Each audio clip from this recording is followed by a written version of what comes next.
تخيل رجل قصير سمين عريض الكتفين كان بيتجاهل في الحفلات الكبرى، والعمال في المطابع كان بيكرهوا شغله. كبار الأدباء كانوا بيصفوه بأنه بلا موهبة ومحدش رحب بيه خالص. مين بقى ده؟ أورينيه دي بليزاك، اللي صنع عالم كامل على الورق، معروف اليوم باسم الكوميديا الإنسانية. عمل لكل واحد شخصية، حتى البواب له شخصية وعبقرية خاصة.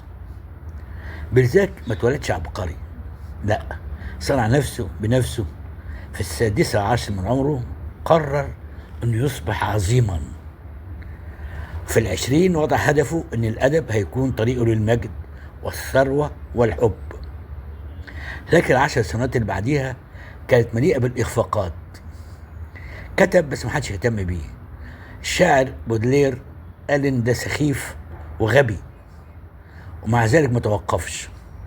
كان بيكتب لساعات طويلة كل يوم بلا كلل ولا ملل، بيخلق عوالم كاملة على الورق.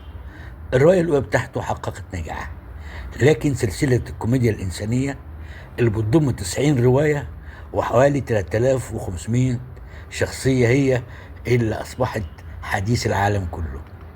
من أهم مؤلفاته المشهورة الأوهام الضائعة، والعم بيت، ومباهج ومآسي العشيقات.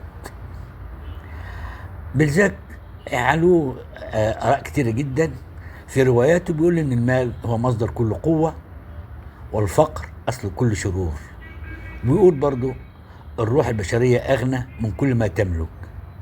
بيقول الحياة ليست حلما بل مسرح لكل شغف الإنسان وأخطائه. وبيقول إن الطموح قوة لا يستهان بها، لكن غالبا ما يدمر صاحبها لما كانش طموح عاقل. بيقول الصداقة الحقيقية نادرة، لا يجدها إلا مرة واحدة في العمر، وإن الخير والشر متشابكان في كل إنسان، والحب الحقيقي صبر طويل وطبعا غضب قصير، وإن كل شخص بيحمل في داخله قصة لم تروى بعد.